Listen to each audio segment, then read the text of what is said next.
Good day, students. Today, we will discuss the introduction to Philippine politics and governance. In this lesson, we will identify the basic concepts of the subject, for you to have a good foundation, as we deepen our knowledge discussing what politics and governance is. I'm pretty sure that there will be a lot of questions at the back of your minds as we talk about politics and governance, and I will help you to explore and look for answers that you need. Imagine yourself being alone in an island. What would you do? Can you survive without other people? According to Aristotle, humans are not self-sufficing. In other words, they are not independent enough to live on their own. They will be needing the existence of others for them to survive. That is why they decided to come together to form a community. In order to maintain peace and order, there is a need for politics and governance. But how can this be possible? During the 17th and 18th century in Europe, social contract theorists like Thomas Hobbes, Jean-Jacques Rousseau, and John Locke emphasized the hypothetical state of nature. When we say state of nature, it is used to describe the society without any form of government. So, what does it feels like to live in a world without a government? As what you can see in the picture, in this state of nature, men are naturally self-interested, or let's just say that they are selfish and greedy. Because of this human nature, violence and chaos are everywhere. Nobody would love to live in this kind of environment, because it is too brutal and nasty. Therefore, men can be expected to enter themselves into a social contract. Social contract is a written or unwritten agreement among the people that bids for the creation of a government. Under this contract, people agree to obey the laws and give up some of their rights. In return, the government will protect their natural rights and give the security they need. Why is it important to have knowledge about politics and governance? Let's now define politics and governance. Do you have any idea about what politics is? Etymologically speaking, the term politics was derived from the Greek word polis, which means city-state. In general, politics deals with power in society. It simply means that power exists in every aspect of the society, and the manipulation of power is considered as politics. Politics exists even in the smallest unit of our society, which is the family. For example, the parents have influence towards how their children will behave, thus, they have power over them. If politics is evident within the family, it only proves that politics exist everywhere. Politics also refers to the behavior of human with regard to matters related to government activities. The examples of government activities are creation of laws and implementation of policies, electoral process, and selection of government officials, negotiations with foreign countries, and upholding public interest. On the other hand, governance is specifically dealing with power in government, and the different roles of this institution to benefit the society.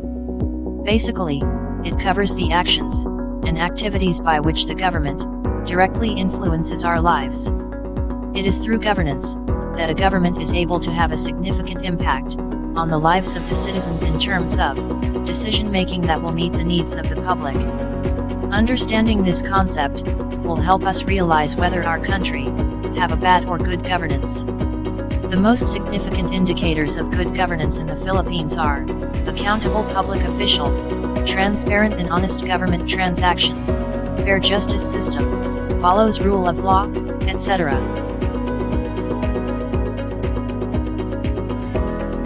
How does governance contribute to the development of the state?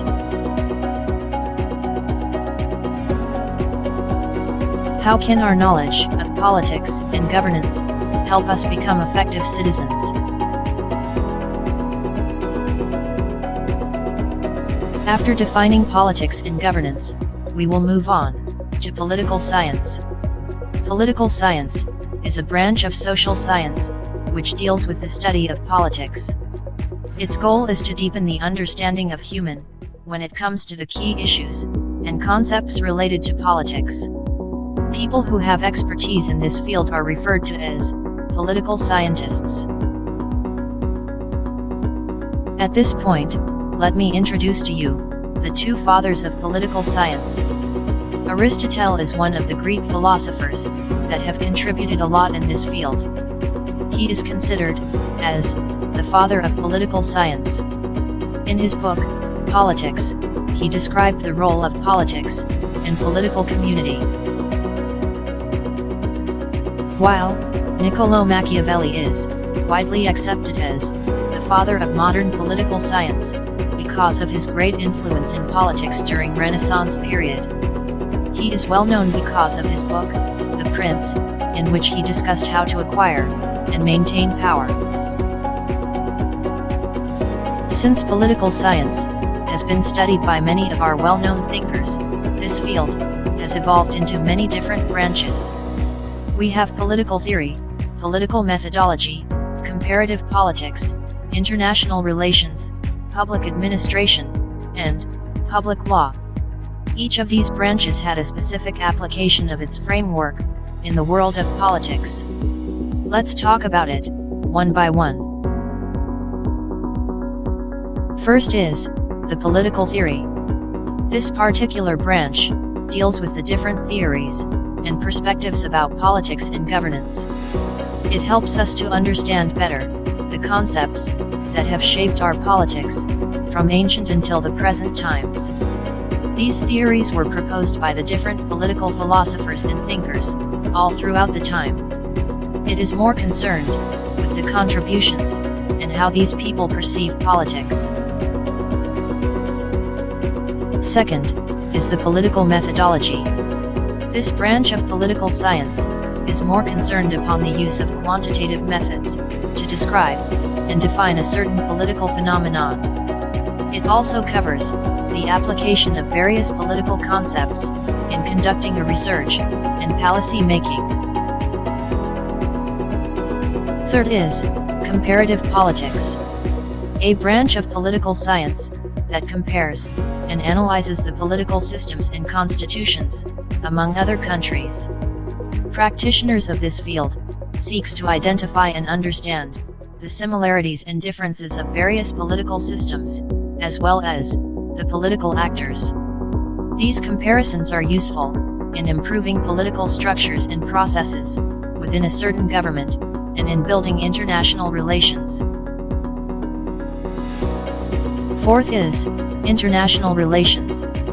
It is about the political-economic interaction between countries and how they establish and maintain their relations through time. International relations simply refers to the study of relations of states with each other.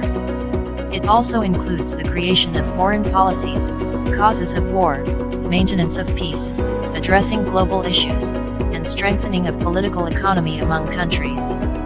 The study and practice of this field in today's world is valuable. Fifth is public administration. It is the study of the implementation of government policy and public service. In other words, it refers to how the government, both local and national level, plan, organize, and implement various policies for the benefit of its citizens. It is also concerned with the needs of the public, as well as the behavior of administrative agencies and officials. For example, according to the survey released last June 2020, Pasig City is one of the LGUs in NCR who got the highest performance rate in responding to and addressing the COVID-19 pandemic.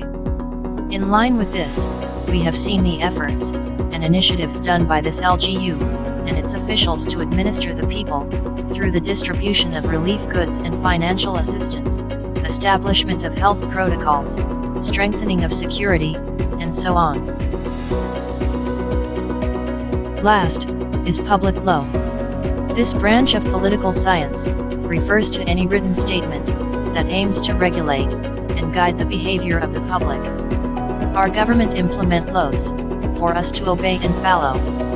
Any existing laws that we have are under public law. It also covers the relationship between the government and its citizens. For example, the controversial Republic Act No. 11479, also known as the Anti-Terrorism Act of 2020, was recently signed by the President into a law. Since it was controversial, we may expect that this law has an impact on how the citizens will perceive the government and its actions in the future. Given the fields of interest in political science, which do you think our leaders and aspiring politicians should focus on? To better understand politics, we need to be aware and critical about the different aspects of the concepts mentioned a while ago. Knowing these basic concepts is important, as these things impacts nearly all aspects of our lives. The first duty of anyone involved in governance is to protect its citizens. If we know how a government works, we will be aware of its scope and limitations. And as a citizen, who will be directly affected, we have the responsibility to point it out, and make everyone accountable, in upholding good governance.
Learning at home with lessons made easy by Olivarian GoTeach.